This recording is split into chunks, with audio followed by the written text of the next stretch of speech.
জিনিসটা আমাদের বাদ পড়ছে, যে জিনিসটা আমাদের বাদ পড়েছিল সেটা হচ্ছে ভাজক টিস্যুর কোষ বিভাজনের ধরনটা কেমন।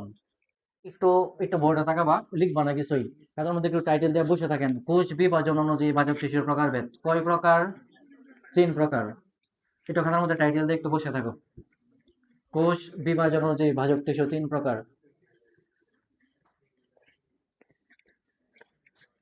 আমরা লাস্টটা একটু শেষ করে দিই, খাতার মধ্যে একটু টাইটেল দেন কোষ বিভাজন অনুযায়ী।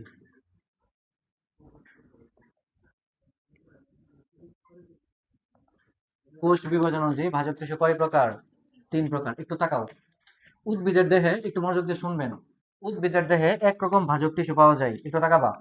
যে ভাজক টিস্যুর কোষ বিভাজনটা এই যে এরকম ভাবে ঘটে, মনে করো একটা ভাজক কোষ বা ভাজক টিস্যু, সে শুধুমাত্র দৈর্ঘ্য বরাবরই কোষ বিভাজন করে উদ্ভিদের দৈর্ঘ্য বৃদ্ধি করে।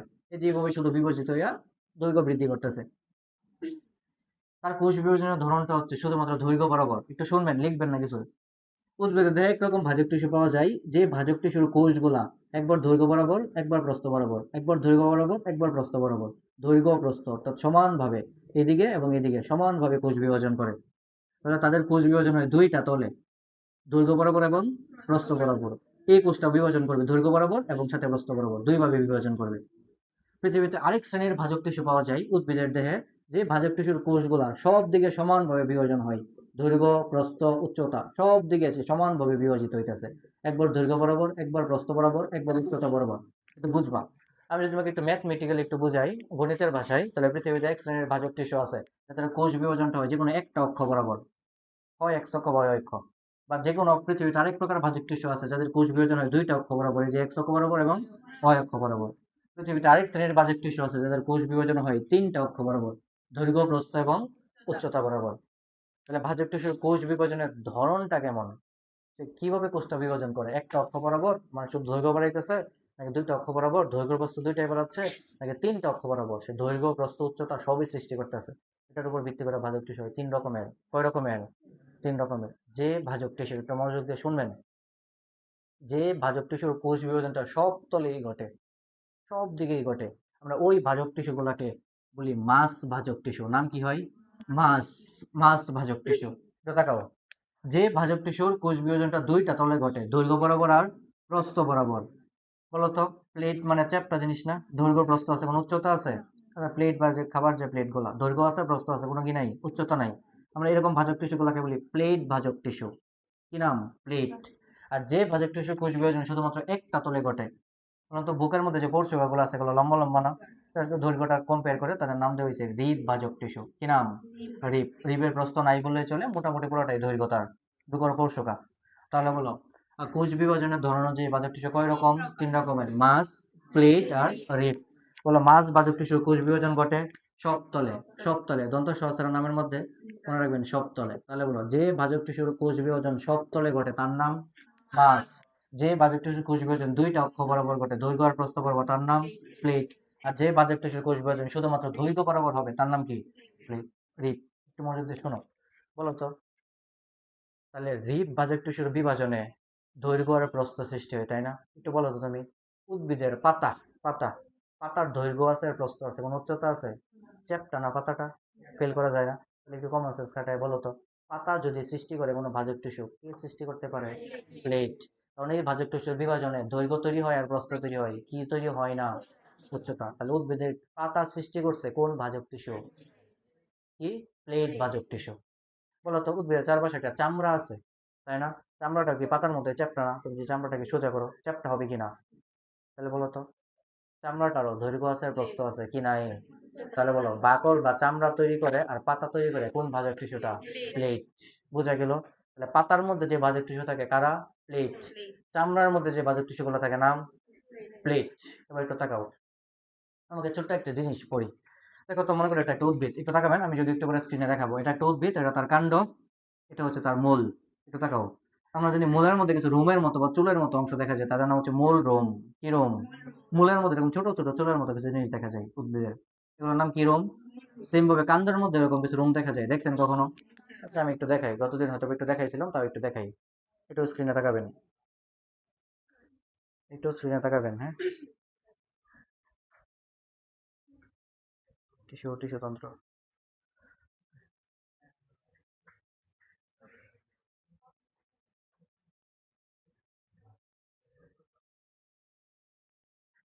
আহ এই দেখেন, এটা হচ্ছে একটা উদ্ভিদের কাণ্ড।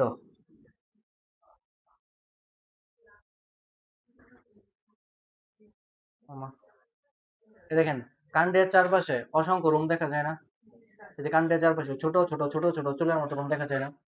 দেখা যায়। বলে এগুলো নাম হচ্ছে কাণ্ড রোম। কি রোম? কাটা তো দেখছেন, বেল কাটা, খেজুর কাটা, অমুক কাটা, তমুক কাটা, এগুলো ওয়ান টাইপ অফ রোম।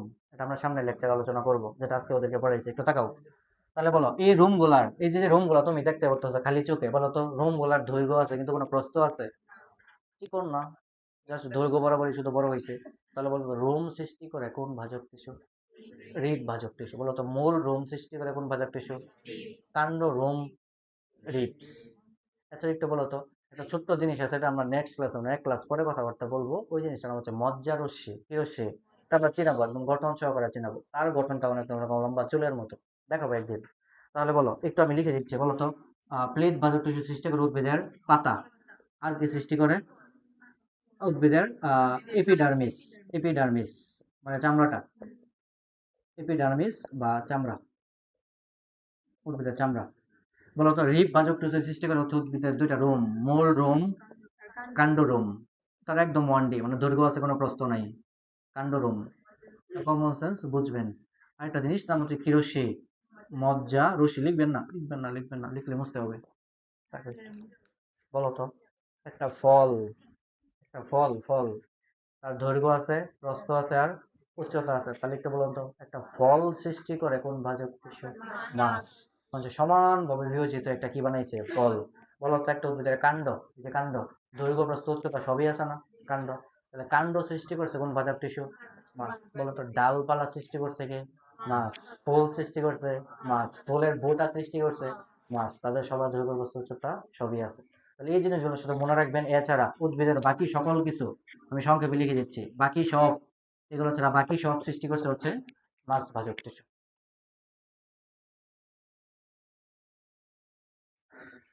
সব পাঁচটা গন্ড ওই পিছনে বসছে, সামনে আসেন একজন ওইটে, পিছন থেকে একটা সামনে আসেন।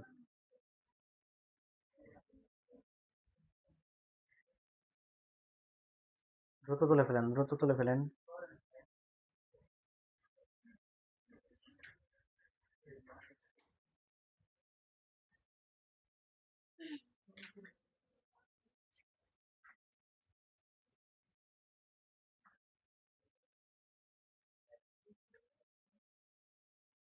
কেউ না বুঝলে আমাকে জানাবেন, হ্যাঁ? না বুঝলে জানাবো আমাকে, যে ভাইয়া বুঝি নাই।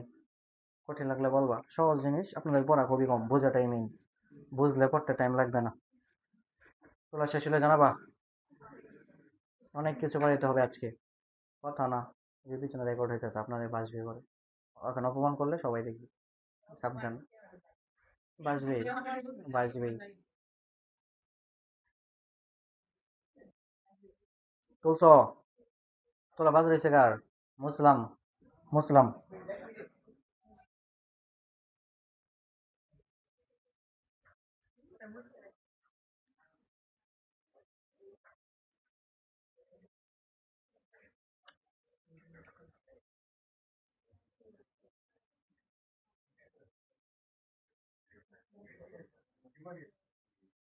এই যে লাস্ট বেঞ্চ, লাস্ট দুই বেঞ্চের খাতা আমি আজকে চেক করব। দুই বেঞ্চের সবাই খাতা না দেখায় এখান থেকে বের হবেন না। খাতা যদি না পাই, রুম থেকে বের হতে পারবেন না, একদম এখানে পইতা রেখে দিব, মাটির নিচে। হ্যাঁ,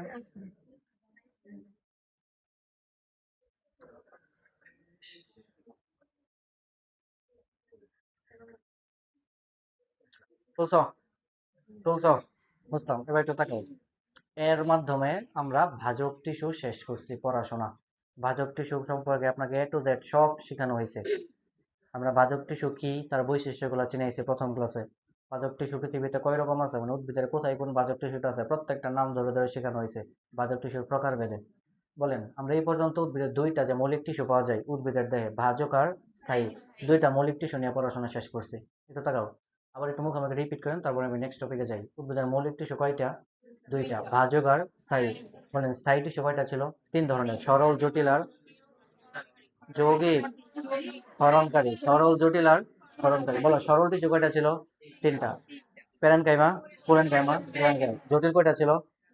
জাইলেম আর ফ্লোয়েম। জাইলেম কয় ধরনের কোষের সমষ্টি? কি কি? সিগনল, ট্রাকিট, ভেসেল। Xylem parenchyma. ফ্লোয়েম কয়টা কোষের সমষ্টি? চারটা। কি কি? জাইলেমের কাজ কি? জাইলেমের কাজ জল পরিবহন। Very good. ফ্লোয়েমের কাজ কোষ পরিবহন। ওকে, এটা আসো। গ্রন্থি ক্ষরণকারী কোষ কয় রকম ছিল? দুই রকম, গ্রন্থি আর স্তরকীয়।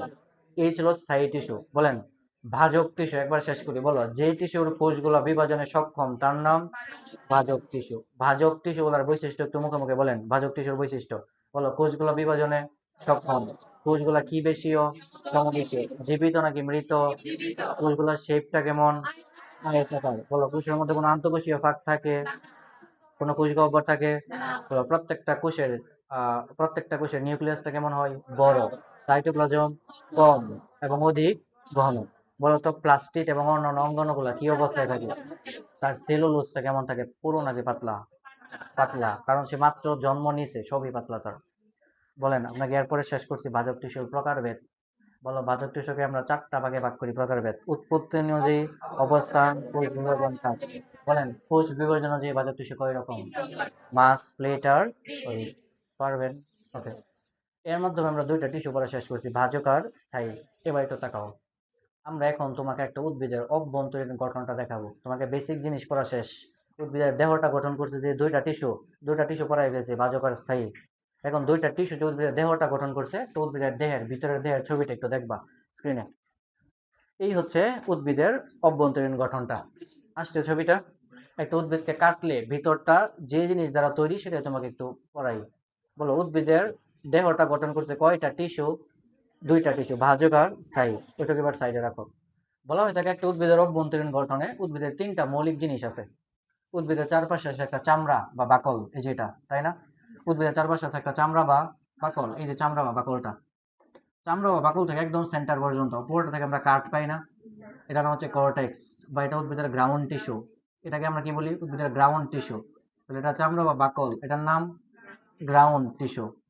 গ্রাউন্ড টিস্যুর ফাঁকে ফাঁকে কালো কালো কি যেন দেখা যায়, দেখছেন? এই যে কালো কালো, এগুলো হচ্ছে জাইলেম ফ্লোয়েম, মানে ভাস্কুলার টিস্যু। বুঝছেন? তাহলে বলো একটা উদ্ভিদের দেহ গঠন করছে তিনটা অঙ্গ বা তিনটা ছোট ছোট একক। চারপাশে আছে চামড়া, ভিতরে আছে কর্টেক্স বা গ্রাউন্ড টিস্যু এবং গ্রাউন্ড টিস্যুর ফাঁকে ফাঁকে যে কালো কালো যেগুলো দেখা যায়, এগুলোর নাম কি? জাইলেম আর ফ্লোয়েম। নাম কি? জাইলেম আর ফ্লোয়েম। এটা তাকাও। এই জিনিসগুলা মানে যে চারপাশে চামড়া, গ্রাউন্ড টিস্যু, জাইলেম, ফ্লোয়েম, এই টিস্যুগুলা মানে এই জিনিসগুলা কে গঠন করছে? ভাজক নাকি স্থায়ী? যদি ভাজক টিস্যু গঠন করে, কোন ভাজক টিস্যুটা এখানে আছে? যদি স্থায়ী টিস্যু থাকে, কোন স্থায়ী টিস্যুটা এখানে আছে? আমরা এটা নিয়ে এখন সামনের দিকে আগাবো। তুমি দুইটা টিস্যু চিনো, এখন আমরা একদম সরাসরি চলে যাব উদ্ভিদের দেহের অভ্যন্তরীণ গঠনে। খাতার মধ্যে একটা টাইটেল দেন, উদ্ভিদের অভ্যন্তরীণ গঠন। উদ্ভিদের অভ্যন্তরীণ গঠন টাইটেল একদম চুপ করে বসে থাকবেন ভদ্রবাবুর মতো। বুঝছেন? খাতা থেকে হাতটা সরায় নেবেন। لا لا هي ما يشتهيش উদ্ভিদের অভ্যন্তরীণ টিস্যু মানে অভ্যন্তরীণ গঠন, নতুন টপিক আর কি। উদ্ভিদের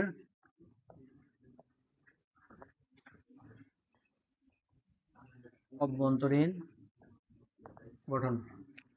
উদ্ভিদের অভ্যন্তরীণ গঠন বলো।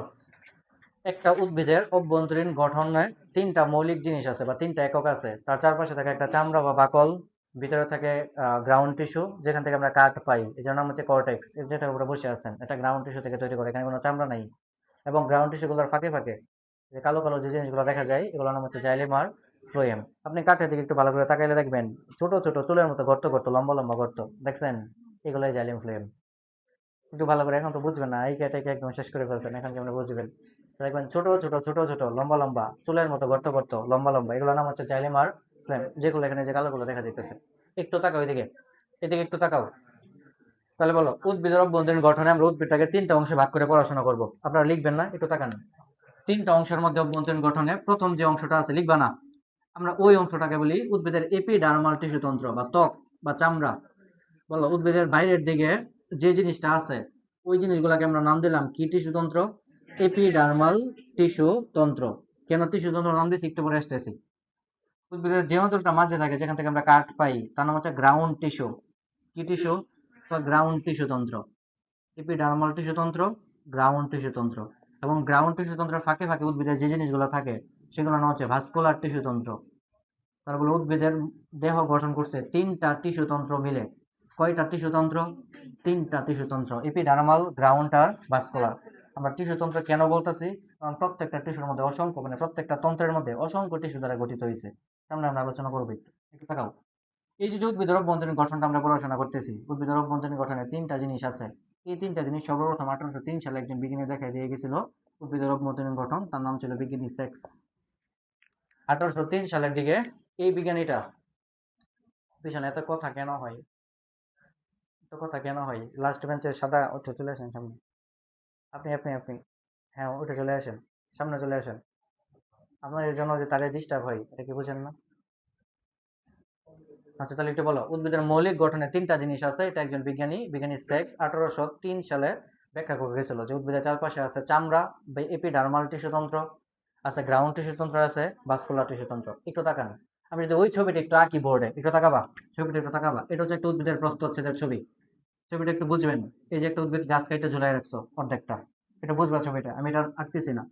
বলো, এটা চারপাশে আছে একটা চামড়া। এই যে যে এটা এটা এটা এটা এই যে ছেলেরা, এমন পিটনা দিব আমি, এমন পিটনা দিব। কোন নাম কে দিছে? কোন নাম কে দিছে? আরে ফোলাবান রে ফোলাবান, তাকান একটু, বলেন।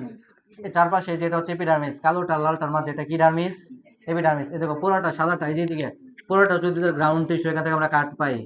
এদিক, আরে আরে বলেন, এই যে পুরোটা এটা হচ্ছে কর্টেক্স, মানে এখান থেকে আমরা কাট পাই, এটা গ্রাউন্ড টিস্যু। এবং গ্রাউন্ড টিস্যু গুলোর ফাঁকে ফাঁকে এই যে নীল যেগুলো আঁকতেছে, এগুলোর নাম হচ্ছে জাইলেম আর ফ্লোয়েম। এই যেগুলোর নাম হচ্ছে জাইলেম আর ফ্লোয়েম। তাহলে বলে একটা উদ্ভিদের মৌলিক গঠনের তিনটা জিনিস আছে। এটা হচ্ছে যে এপিডার্মাল টিস্যুতন্ত্র, এখানে এপিডার্মিস, এটা হচ্ছে উদ্ভিদের গ্রাউন্ড টিস্যুতন্ত্র, আর এটার নাম হচ্ছে জাইলেম আর ফ্লোয়েম বা ভাস্কুলার টিস্যুতন্ত্র। তাহলে বলে একটা উদ্ভিদের ভিতরের গঠন, অভ্যন্তরীণ গঠনে তিনটা জিনিস আছে। যে তিনটা জিনিস নিয়ে আমরা বাকি সকল দিন পড়াশোনা করব। এপিডার্মাল টিস্যুতন্ত্রটা শেষ করব। এপিডার্মাল টিস্যুতন্ত্রটা কে তৈরি করছে, ভাজক নাকি স্থায়ী, ভাজক করলে কোন কোষ, স্থায়ী করলে কোন কোষটা বানাইছে, এটা আপনাকে দেখাবো। গ্রাউন্ড টিস্যুতন্ত্রটা কি, এখানে কোন কোন টিস্যু আছে, এতগুলো যে টিস্যু করে আসছেন, প্যারেনকাইমা, কোলেনকাইমা, স্ক্লেরেনকাইমা, মাস, প্লেট, রিপ, কোনটা আছে, প্রাইমারি, সেকেন্ডারি, টারশিয়ারি, এতগুলো যে কোষ করে আসছে কোনটা আছে, এগুলো নিয়ে আমরা পড়াশোনা করবো। এবং এই যে ভাস্কুলার টিস্যু কারা বানাইছে, এতগুলো কোষ যে করে আসছেন কারা বানাইছে, সেটা নিয়ে আমরা পড়াশোনা করবো, বুঝছেন? তাহলে আমাদের নেক্সট দিন পড়ার টপিক হবে যে এপিডার্মাল টিস্যুতন্ত্র, উদ্ভিদের অভ্যন্তরীণ গঠনের গ্রাউন্ড টিস্যুতন্ত্র আর ভাস্কুলার টিস্যুতন্ত্র। এবার একটু তাকাও, উদ্ভিদের এপিডার্মিসে তোমাকে একটু আগে একটা ছবি দেখাইছি যে উদ্ভিদের এপিডার্মিসের মধ্যে সাধারণত এরকম কিছু রুম পাওয়া যায়, তাই না? এই যে এপিডার্মিসে চামড়া থেকে এরকম কিছু রুম তৈরি হয়। আমি যদি একটু আঁকি, এই যে রুমগুলো হচ্ছে এমন, এই যে চামড়া থেকে কিছু রুমের মতো বের হয়েছে। এই যে উদ্ভিদের চামড়া থেকে, মানে এপিডার্মিস থেকে কিছু রুমের মতো বের হয়েছে। একটা কথা বলি, একটু শুনেন। আমি যদি একটু বোঝানোর সুবিধার্থে আপনাকে বলি, একটু মনোযোগ দিয়ে শুনবেন। আপনার চামড়ার সাথে উদ্ভিদের চামড়ার অনেক মিল আছে। একটু বলি তোমাকে, বলতো তোমার যে বাইরের যে আবরণটা, এটার নাম হচ্ছে এপিডার্মিস। এখানে একটা চামড়ার স্তর আছে, এবং চামড়ার স্তরে কিছু লোম আছে না, আছে কিনা? তাহলে উদ্ভিদেরও একটা চামড়ার স্তর আছে, এই যে চামড়ার স্তরটা, লেয়ারটা, এবং চামড়ার স্তর থেকে বেরিয়েছে কিছু লোম। তোমার চামড়ার মধ্যে একটা গ্রন্থি আছে, ঘর্ম গ্রন্থি বা গাম গ্রন্থি, নাম শুনছেন? তোমার চামড়ার মধ্যে একটা গ্রন্থি আছে। কোনো উদ্ভিদের, কোনো অধিকাংশ উদ্ভিদেরই চামড়ার মধ্যে ছোট ছোট কিছু গ্রন্থি বা রন্ধ্র থাকে। ছোট ছোট কিছু রন্ধ্র থাকে, যে রন্ধ্র দিয়ে সেও কোনো কিছু ক্ষরণ করে। তুমি গাম ক্ষরণ করো, সে পানি ক্ষরণ করে বাইরে রন্ধ্র দিয়ে। তাহলে বলে যে উদ্ভিদের এপিডার্মিসের সাধারণত তিনটা পার্ট, মানে এপিডার্মাল টিস্যুতন্ত্রের তিনটা পার্ট। একটা পার্টের নাম হচ্ছে এপিডার্মিস, মানে স্তরটা, কোষের স্তরটা, আমি লিখতেছি, লিখবেন না। Epidermis, epidermis. বলো, আরেকটা জিনিসের নাম হচ্ছে যে এই রুমগুলা, এগুলাকে আমরা বলি এপিডার্মাল উপবৃদ্ধি। মানে যে জিনিসগুলো বাইরে বৃদ্ধিপ্রাপ্ত হয়েছে তার নাম হচ্ছে এপিডার্মাল উপবৃদ্ধি। এবং এপিডার্মিসের মধ্যে যে ছোট ছোট কিছু ছিদ্র আছে, এই ছিদ্রগুলোকে আমরা বলি এপিডার্মাল রন্ধ্র। রন্ধ্র। এই যে এখনো বিজ্ঞানীর নাম নিয়ে পড়ে আছে, একটা মাইক দিব।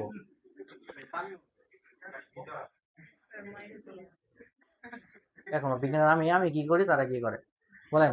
উদ্ভিদের এপিডার্মাল টিস্যুতন্ত্রের মধ্যে এপিডার্মাল, আমি জানি যে বায়োলজিতে বা জীবনে কোনো বিজ্ঞানীর নাম মনে না থাকলে এটার নাম ঠিকই মনে রাখবে। এটা আমি ভালো করেই জানি, এটার নাম আমি ভালো করেই জানি, বুঝছেন? এটা যেহেতু একবার ঢাবিতে আসছে এই জন্য বিজ্ঞানীর নামটা বলছি, নাহলে আপনাদের মতো দুষ্ট বলে আমাকে জীবনে বলা বলতেন।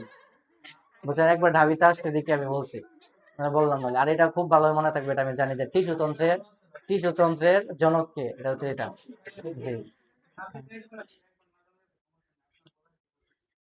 না, পরে তো বলেন ভাই আপনি এটা পড়ান নাই, সুন্দর করে একটা মেসেজ চলে আসে যে ভাই এটা পড়ান নাই, এটা বলেন নাই। আচ্ছা, এক নম্বর মেসেজ লিখেছে বলবেন। তাকাও একটু, একটু তাকাও এদিকে, বলো। উদ্ভিদের এপিডার্মাল টিস্যু তন্ত্রের তিনটা জিনিস আছে। একটা চামড়া, যার নাম হচ্ছে এপিডার্মিস। এপিডার্মিস থেকে বের হয়েছে কিছু রোমের মতো বা কাটার মতো জিনিস, নাম হচ্ছে এপিডার্মাল উপবৃদ্ধি। এবং সাথে আছে কিছু রন্ধ্র।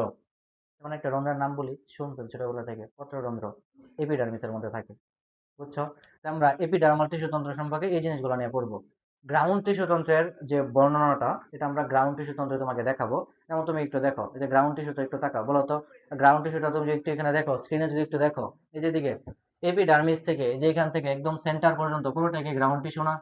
বলো তো, দুইটা কালার দেখা যায়, এই যে বাদামি কালারের একটা স্তর আর সাদা কালারের একটা স্তর। গ্রাউন্ড টিস্যুর দুইটা পার্ট আছে।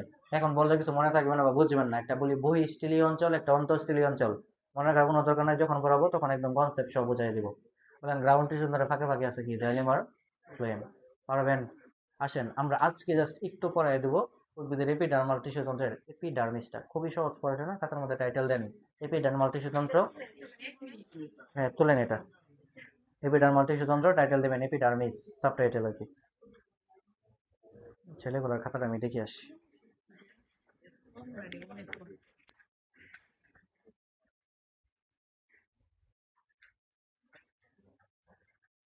আগে গুলা কই স্যার, দেখি উল্টান। খাতা অনেক বেশি বড় হয়ে গেছে তো এটা। আপনার খাতা তো আপনার সাইজ থেকে বড় হয়ে গেল। আর আপনার খাতা কই? আগের গুলা কই? একটু আগে যে মাছ প্লেট রিপ করালাম, এগুলো কই? দেখি না তো, দেখি।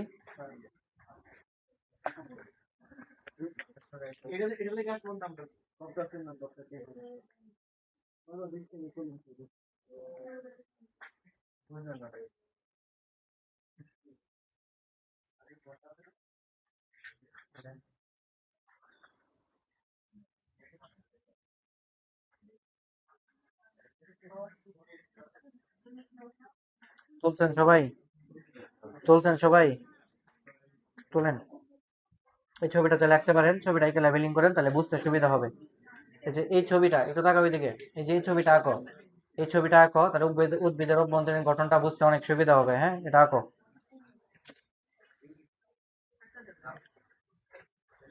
দ্রুত।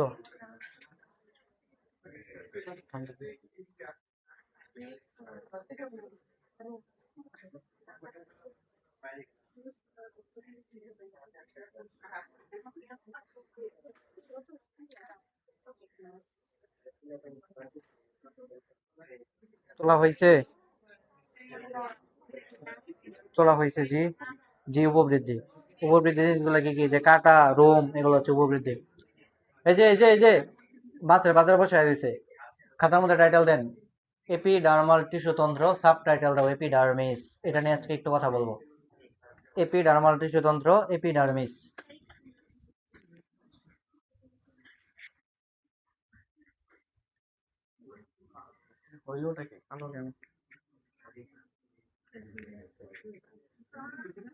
ব্রাশ হয়ে যাবে সব। আমার ঠান্ডা লাগতেছে। এদিকে এদিকে এদিকে এদিকে, খাতার মধ্যে টাইটেল দেন এপিডার্মাল টিস্যু তন্ত্রের এপিডার্মিস। শুরুতে লিখো, লিখো উদ্ভিদের বাইরের আবরণকে। লিখেন লিখেন। আহা, পিছনে রেকর্ড হইতেছে, একটু শান্তিও দিতেছে না। উদ্ভিদের বাইরের আবরণকে, আবরণকে ব্র্যাকেটে লিখবেন ত্বক, ত্বক যেটা মনে থাকে। উদ্ভিদের বাইরের আবরণকে ব্র্যাকেটে লিখেন ত্বক, এপিডার্মিস বলে। উদ্ভিদের বাইরের আবরণকে এপিডার্মিস বলে। উদ্ভিদের বাইরের আবরণকে এপিডার্মিস বলে। উদ্ভিদের বাইরের আবরণকে এপিডার্মিস বলে। একটু তাকান, আমি একটা উদ্ভিদ আবার আঁকতেছি, একটু দেখবেন মনোযোগ দিয়ে। হ্যাঁ, আমি জাস্ট এপিডার্মিস পার্টটুকু আঁকবো। এই যেটা হচ্ছে একটা উদ্ভিদ, এটা তাকাও, এটা একটা উদ্ভিদ। উদ্ভিদের যে বাইরে যে আবরণটা আছে, আমি একটু বড় করে বা মোটা করে আঁকতেছি, চিকন করে আঁকি। এই যে বাইরের দিকে যে আবরণটা আছে, এই যে সম্পূর্ণ আবরণটার নাম কি? Dermis, epidermis. যদি এখানে কোনো উপবৃদ্ধি থাকে নাম হয় এপিডার্মাল উপবৃদ্ধি, ওটা আমরা নেক্সট দিন আলোচনা করবো। দেখো আমি এপিডার্মিসের পুরোটা আঁকবো না, আমি জাস্ট অর্ধেকটাই তোমাকে দেখাবো, পুরোটা আঁকতে বেশি টাইম লাগে। তাহলে মনে করো একটা হচ্ছে উদ্ভিদের এপিডার্মিসটা, একটু মনোযোগ দিয়ে শুনবা শুনবা, একটু মনোযোগ দিয়ে শোনো। বলা হয় উদ্ভিদের এপিডার্মিস বা বাইরের আবরণটা তৈরি করছে এক স্তর বিশিষ্ট প্যারেনকাইমা জাতীয় কোষ। প্যারেনকাইমার পরিচয় জানেন? প্যারেনকাইমা একটা কি কোষ? স্থায়ী টিস্যু কোষ। তাহলে বলা হয় উদ্ভিদের বাইরের আবরণটা তৈরি করছে এক স্তর বিশিষ্ট আয়তাকার প্যারেনকাইমা জাতীয় কোষ। বলো কোষগুলোর শেপটা কেমন? আয়তাকার। এই যে লম্বা লম্বা আয়তাকার, আয়তাকার প্যারেনকাইমা জাতীয় কোষ। তাহলে বলো উদ্ভিদের চারপাশে যে ত্বকটা আছে, ত্বকটা তৈরি করছে কোন জাতীয় কোষ? প্যারেনকাইমা। বলো এই যে কোষগুলোর নাম কি কাইমা? প্যারেনকাইমা। সে কি একটা ভাজক কোষ নাকি স্থায়ী কোষ? স্থায়ী কোষ, প্যারেনকাইমা। একটু তাকাও। বলো প্যারেনকাইমা কোষটা কয় স্তর বিশিষ্ট? এই যেখানে স্তর কয়টা? অধিকাংশ উদ্ভিদের এপিডার্মিসটা হয় এক স্তর বিশিষ্ট। কয় স্তর? বলো প্যারেনকাইমা কোষের শেপটা বলেন। শেপটা আয়তাকার। তাহলে প্যারেনকাইমা হচ্ছে আয়তাকার শেপ। একটু তাকাও, আয়তাকার। একটু বোর্ডে তাকান। তাহলে উদ্ভিদের চারপাশে যে চামড়াটা থাকে লিখবেন, আমি টাইম দিব। উদ্ভিদের চারপাশে যে চামড়া বা বাকলটা থাকে, চামড়া বা বাকলটা গঠন করছে এক স্তর বিশিষ্ট প্যারেনকাইমা। যে প্যারেনকাইমা কোষগুলো হয় কেমন? আয়তাকার। পৃথিবীতে অধিকাংশ উদ্ভিদেই, যত উদ্ভিদ পাওয়া যায় সব উদ্ভিদেরই চারপাশের আবরণটা এক স্তর বিশিষ্ট কোষ দ্বারা তৈরি। চারটা উদ্ভিদ গঠনগতভাবে একটু ব্যতিক্রম আছে, যাদের যাদের এপিডার্মিসটা বহু স্তর বিশিষ্ট, এক স্তর না। আপনাকে তিনটা গাছের নাম বলে, আপনি বট গাছের নাম শুনছেন? বট। একটা গাছের নাম হচ্ছে অশ্বত্থ গাছ, নাম শুনছেন? অশ্বত্থ। ওই যে শেওড়া গাছ যেটাকে বলে। একটা গাছের নাম হচ্ছে পাকুড় গাছ। বট, অশ্বত্থ, পাকুড়। এই যে পাকুড় গাছের ডাইনি ঢাকা মসজিদে দেখেন নি? বলেন বট, অশ্বত্থ, পাকুড়। এই তিনটা গাছের এপিডার্মিসটা হচ্ছে বহু স্তর বিশিষ্ট। কয় স্তর?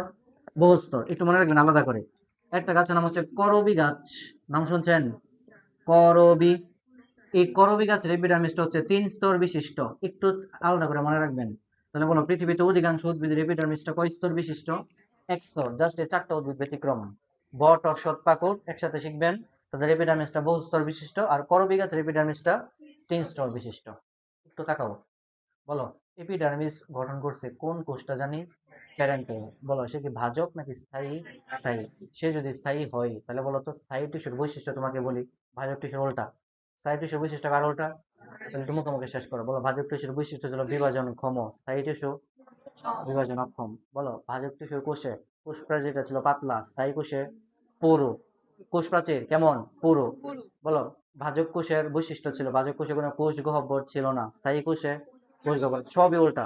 বলো ভাজক কোষের বৈশিষ্ট্য ছিল নিউক্লিয়াসটা ছিল বড়, নিউক্লিয়াসটা কেমন? সাইটোপ্লাজমটা ছিল কম, সাইটোপ্লাজম কম কিন্তু ঘন।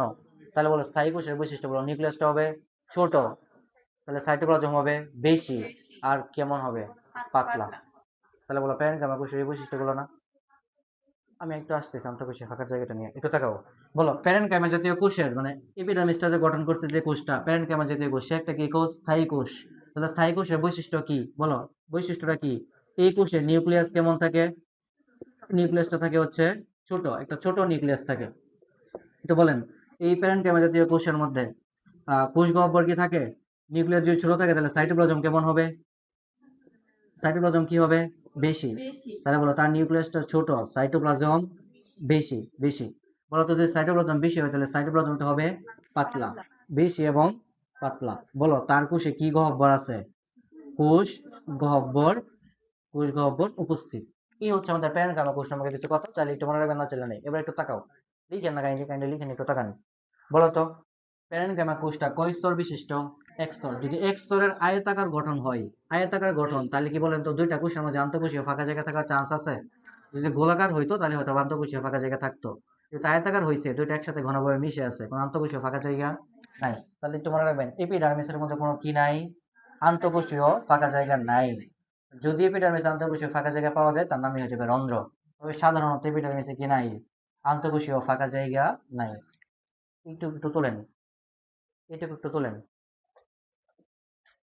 তাহলে এপিডার্মিসের পরিচয় আপনাকে দিতেছি, এপিডার্মিসের পরিচয় আর কি। এই তো আর 2 মিনিট বলে ছেড়ে দেবো, 2 মিনিট। 2 মিনিট, একটু লেটে শুরু করছি তো, 2 মিনিট লেকচারটা শেষ করি, নাহলে ঝামেলা হয়ে যাবে।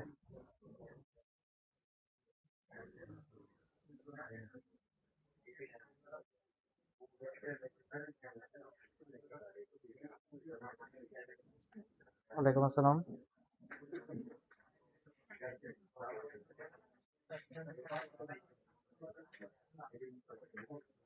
হ্যাঁ হ্যাঁ হ্যাঁ হ্যাঁ হ্যাঁ হ্যাঁ হ্যাঁ কনফার্ম করে দেন। ওকে।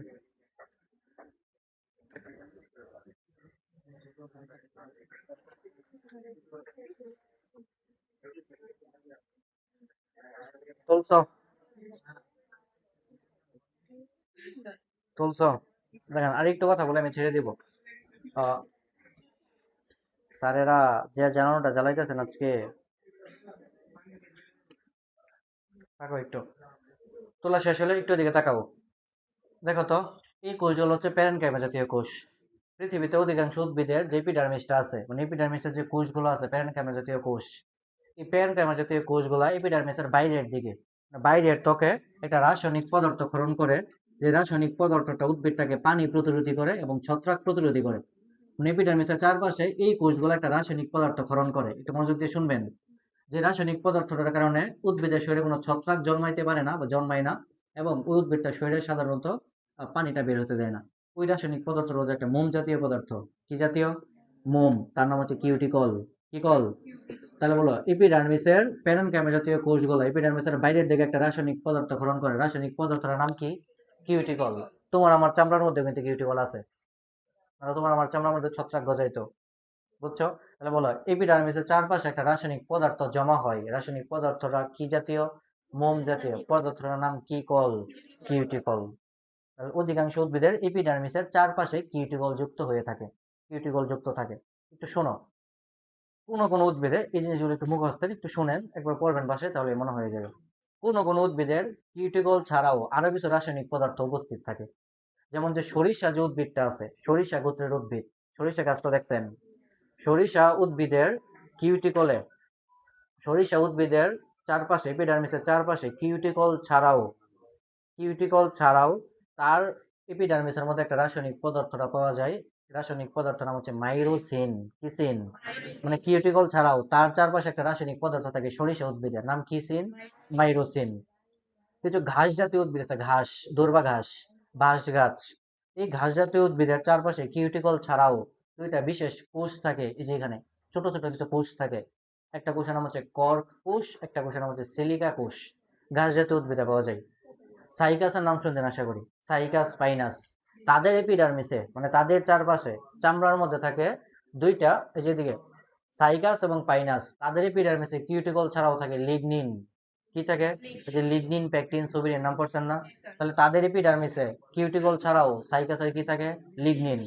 গম ভুট্টা যে গাছগুলো আছে, গম আর ভুট্টা, এই দুইটা গাছের এপিডার্মিসে কিউটিকল ছাড়াও একটা বিশেষ কোষ থাকে, যে কোষটা নিয়ে আমরা সামনে আলোচনা করব। আপাতত একটু নামটাই শিখেন। কোষটার নাম হচ্ছে বলিফর্ম কোষ। কি কোষ? বলিফর্ম। তাহলে বলেন, অধিকাংশ উদ্ভিদের এপিডার্মিসের মধ্যে কি থাকে? শুধুই কিউটিকল। জাস্ট দুই একটা উদ্ভিদের এপিডার্মিসে কিউটিকল ছাড়া অন্য কিছু থাকতে পারে। জাস্ট এই জিনিসগুলো একটু শিখবেন, পরীক্ষায় খুব বেশি দিয়ে আমি একটু লিখে দিতেছি, এটার মধ্যে আমরা শেষ করবো। বলো, আর দিয়ে দিব। আহ একটু লিখেন যে উদ্ভিদে, সরিষা উদ্ভিদের এপিডার্মিসে, পুরোটা লিখবা। সরিষা উদ্ভিদের এপিডার্মিসে কিউটিকল ছাড়াও কি থাকে? মাইরোসিন। মাইরোসিন। সরিষার এপিডার্মিসে কিউটিকল ছাড়াও থাকে মাইরোসিন। সরিষার পরে বলছে ঘাস জাতীয় উদ্ভিদ, ঘাস, ঘাস জাতীয় উদ্ভিদে কিউটিকল ছাড়াও এই জায়গায় থাকে হচ্ছে কর্ক ও সিলিকা কোষ।